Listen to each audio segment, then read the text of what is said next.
Hi, my name is Natalie Mascarella. I am an English major at SUNY Geneseo, and I'm currently trying to get into the School of Education. I'm taking a Intro to Education course with Professor Kelly Keegan, and right now I'm working on my text project. And for this project, I'm going to be using The Art of Racing in the Rain.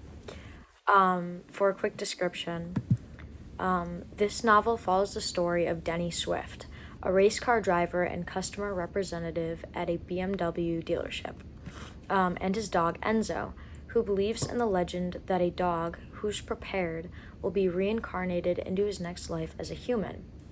Enzo sets to prepare, calling his journey a struggle to hone his humanness and make sense of the good, the bad, and the unthinkable. Excuse me. Now, this novel, personally, is probably the best novel I've ever read.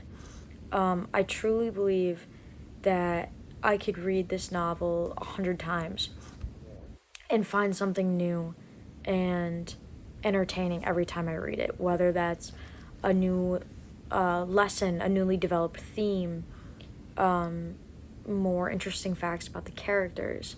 I just think the author does such a great job with the way he writes in general. Like it's a very wise story. And for my text project, I'm going to be talking about the way Garth Stein uses foreshadowing in this piece. So he talks about the meaning of life through the point of view of a golden retriever named Enzo, and it starts when he's a puppy and it goes all the way till he's old, and he eventually has to be put down. And he uses foreshadowing to hint at what awaits Enzo at the end of the story and what his new life will lead. We actually start the first chapter with a big piece of foreshadowing that is very important to pretty much the whole novel. Enzo says, "I am ready to become a man now, though I realize I will lose all that I've been, all of my memories, all of my experiences. I would like to take them with me into my next life. There is so much I have gone through with the Swift family, but I have little say in the matter. What can I do but force myself to remember? Try to imprint what I know on my soul, a thing that has no surface, no sides, no pages, no form of any kind. Carry it so deeply in my pockets of my existence that when I open my eyes and look down at my hands, where my thumbs are able to close so tightly around my fingers, I will already know, I will already see." And this strongly shows how Enzo truly believes that by the end of this story, he will eventually become human because he already feels like his soul is more than a dog's. He actually says, "I've always felt almost human. I always known that there was something about me that's felt different than other dogs. Sure, I'm stuffed into a dog's body, but that's just the shell. It's what's inside that's important, the soul, and my soul is very human." And that was just a great job of foreshadowing the end of the story. Because at the end of the story, Enzo does, in fact, he becomes a human. And he gets to meet Denny as a human, and it's so sweet. There's actually this phrase, that gets repeated a lot through the book. And it's "the car goes where your eyes go." And it's a term for racing that Denny uses, and it's the term he used on how he stayed in the lead. And at the end, when Enzo eventually passes away, and we get to see him as an 8 or 9 year old boy, he gets to meet Denny, and in this life, he is Denny's biggest fan. He is a race car driver, just like he was at heart when he was a dog. And he goes up to Denny and he tells him that the car goes where your eyes go. And Denny is just astounded by this. Like, he can't believe that this is something that this little boy came up to him, a little boy who coincidentally is named Enzo. And I love that the author included that. Another very impressive thing that the author does while foreshadowing is he very subtly hints at certain situations. So Garth Stein, he writes about, Enzo and Denny, they start off the story together. Denny later gets a girlfriend who becomes his wife, and he gets a daughter. His wife's name is Eve, and his daughter's name is Zoe. Enzo does not like Eve, like, whatsoever. He thinks that Eve is going to steal Denny away, that he's going to take his best friend, so he just does not like her, and he does everything to try and get her to leave. We then find out that Enzo sensed that there was something wrong with her, and he says, "I detected a bad odor. Like rotting wood, mushrooms, decay, wet, soggy decay. It came from her ears, her sinuses. There was something in Eve's head that didn't belong." And we later realize that Eve has brain cancer, and Enzo sensed it. And reading that, we as an audience, we know, obviously, that there's something wrong with her. We don't know that it's brain cancer. We don't know that it's deadly. We don't know that it's eventually going to kill her, but it does hint at the fact that there's something wrong with her that's just not normal. And another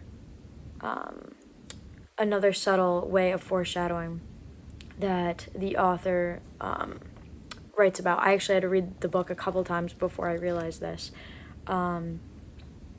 There's a part in the story where Denny and Eve, they separate, and they're fighting for custody of their daughter Zoe. So Denny hires a lawyer named Mike, and Mike is questioning Denny, standard questions. He asks him if he has any skeletons in his closet, and more importantly, he asks if he's a pedophile, which, no, of course, Denny's not. He says no, he has no skeletons, he has nothing to hide. And later in the story, we find out about a young character, a young girl, who sexually assaults Denny. And she tells her parents about this, and Denny gets labeled as a pedophile. And he later gets cleared of all charges, but for that point in time, it was a very strong opinion throughout the book that Denny was a pedophile. And I loved the fact that the author, very subtly hinted that this could be a possibility in the future. And I really enjoyed having reread it and found that out.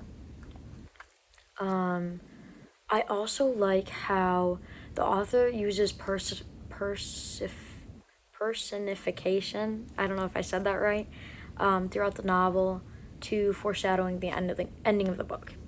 Enzo, he feels like a human. He acts like one. Well, for the most part, he tries his best. And when Enzo even tells us that his tongue is too big for his mouth to form human words, and that his thumbs weren't opposable, so he couldn't quite grip the wheel of a race car steering wheel. And it truly gives him so much character that, reading the book, he seems so human, and it shows us just how human his soul is. I also said a very impressive thing that, oh no, I'm sorry, I skipped. I said the main lesson in this book is to believe in yourself, your future, and your dreams, no matter what life throws at you or how hard it tries to knock you down. Enzo believed that when his story was finished, when his soul was done doing what needed to be done, once he was done helping Denny, and when he was done fully living his life as a dog, he would be reborn. And he was.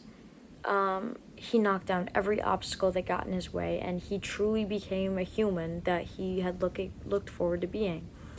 He finally accomplished his goal of becoming a race car driver alongside the best owner he had ever had, and soon to be best friend in the future.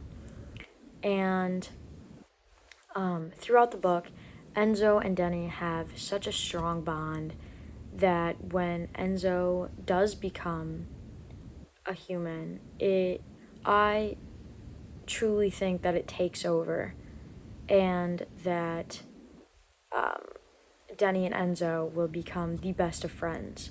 We end the story off with Enzo being 8 or 9 and as a human, and Denny's in his 40s, and Denny gives Enzo his number and tells him to call him when he's ready to become an official race car driver, and that he will help him. And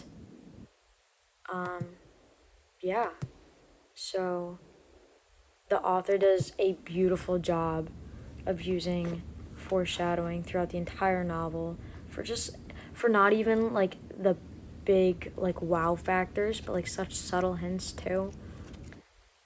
And yeah, that's my text project.